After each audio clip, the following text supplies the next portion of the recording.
দীপাকে আটক করলো পুলিশ, কিন্তু কেন? হ্যাঁ বন্ধুরা, অনুরাগের ছোঁয়া সিরিয়ালে আগামী পর্বে এমনটাই দেখা যাবে। বিস্তারিত জানতে ভিডিওটি না টেনে পুরোটি দেখার চেষ্টা করুন। অনুরাগের ছোঁয়া ধারাবাহিকে শুরুতে মূলত দেখা যায় দীপা বাড়িতে এসে দেখে সোনা, রূপা, অর্জুন সকলেই ঠিক আছে। তখন দীপা ভাবতে থাকে, আমাকে তাহলে ফোনটা কে করেছিল। এইদিকে দীপা বাড়ি ফেরায় শুরু হয় অর্জুন দীপার বিয়ে মেহেন্দি অনুষ্ঠান। কিছুক্ষণ পর দীপা অর্জুনের সাথে নাচতে গেলেও তার মন থেকে আশঙ্কা দূর হয় না। সে ভাবতে থাকে চলেছে। এরই মাঝে হঠাৎ পুলিশ এসে উপস্থিত হয় সেনগুপ্ত বাড়িতে এবং তারা জানায় দীপাকে তারা অ্যারেস্ট করবে শিশু বিক্রির অভিযোগে। কারণ দীপা মিসকা সেনের ছেলে বীর সেনগুপ্তকে বিক্রি করেছে এবং সেই টাকা সে নিজের বিয়েতে খরচা করবে। পুলিশের কথায় সকলেই চমকে যায়।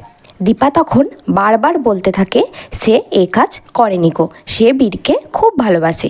কিন্তু পুলিশ বাড়ি তল্লাশি করে দেখে বীর নেই, তার জায়গায় একটা পুতুল রাখা আছে। দীপা বুঝতে পারে সে আবার নতুন ষড়যন্ত্রের শিকার হয়েছে।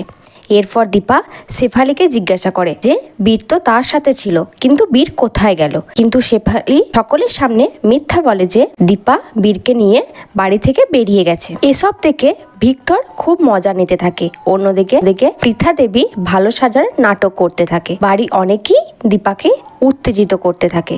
তবে দীপা বুঝতে পারে যে এসবের পিছনে পৃথা ম্যাম ও ভিক্টর আছে। এরপর দেখা যায় দীপাকে থানায় নিয়ে যাওয়া হয়। সেখানে মিসকার বাবা আসে। তখন দীপা নিজেকে নিয়ন্ত্রণ করতে না পেরে মিসকার বাবাকে মারধর করতে থাকে। এই মুহূর্তে দীপাকে পুলিশ জেলে ভরে দেয়। দীপা কি পারবে নিজেকে নির্দোষ প্রমাণ করতে? জানতে হলে চোখ রাখুন টলিউড গল্প চ্যানেলটিতে। আর অনুরাগের ছোঁয়ার পরবর্তী পর্বগুলি দেখতে হলে অবশ্যই আমার চ্যানেলটিকে সাবস্ক্রাইব করে পাশে থাকা বেল আইকনে অবশ্যই ক্লিক করে রাখবে।